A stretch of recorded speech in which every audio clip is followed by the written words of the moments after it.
श्री गणेशाय नमः। आज मैं आपको कार्तिक महीने के महत्व के बारे में बताऊंगी। कार्तिक महीने का क्या महत्व होता है। नैमिषारण्य तीर्थ में श्री सूत जी महाराज 28,000 शौनक आदि ऋषियों से बोले, अब मैं आपको कार्तिक मास की कथा विस्तार से सुनाता हूँ, जिसे सुनकर मनुष्य सब प्रकार के पापों से छूटकर अंत समय में वैकुंठ को प्राप्त हो जाता है। सूत जी बोले, श्री कृष्ण से आज्ञा लेकर देव ऋषि नारद के चले जाने पर सत्यभामा प्रसन्न होकर लक्ष्मीपति भगवान से कहने लगी, हे नाथ, मैं धन्य हूँ, मेरा जीवन सफल हो गया। मेरे जन्मदाता भी धन्य है, जिन्होंने मुझ जैसी त्रिलोक्य सुंदरी को जन्म दिया, जो आपकी 16 सहस्त्र स्त्रियों के मध्य में आपकी परम प्यारी पत्नी है।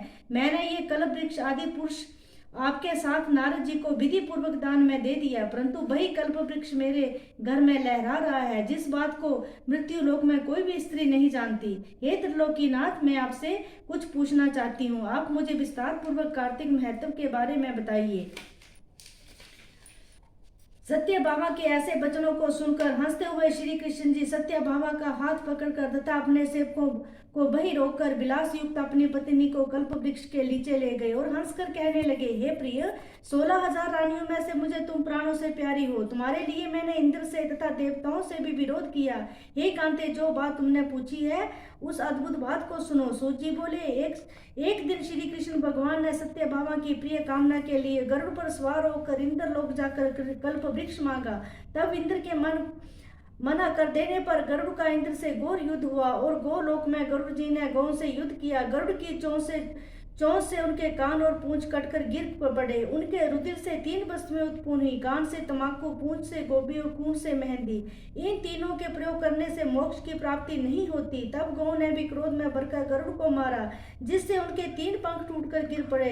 इनके पहले पंख से नीलकंठ, दूसरे से मोर, तीसरे से चकवा चकवी उत्पन्न हुए। हे प्रिय, इनके दर्शन मात्र से ही फल की प्राप्ति होती है। ये सुनकर सत्यभामा बोली, हे प्रिय, मैंने पिछले जन्म में कौन से दान व्रत किए हैं, मेरा कैसा स्वभाव था, मैं किसकी पुत्री थी और मुझे मृत्यु लोक में जन्म क्यों लेना पड़ा।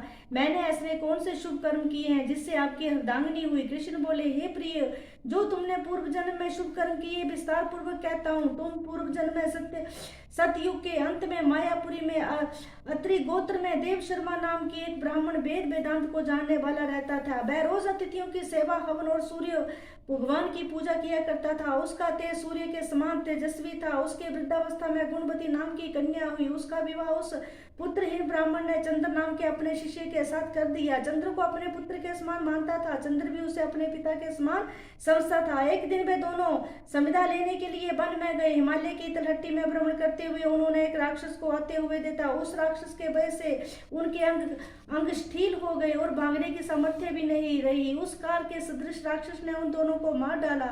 उनके धर्मात्मा होने के कारण मेरे पार्षद उनको मेरे पास वैकुंठ में ले आए, क्योंकि उन्होंने सूर्य भगवान की पूजा की थी। उस कर्म से मैं दोनों पर अति प्रसन्न हूँ। शिव, सूर्य, गणेश जी की इन सब देवताओं की पूजा करने वाले सब स्वर्ग को जाते हैं। मैं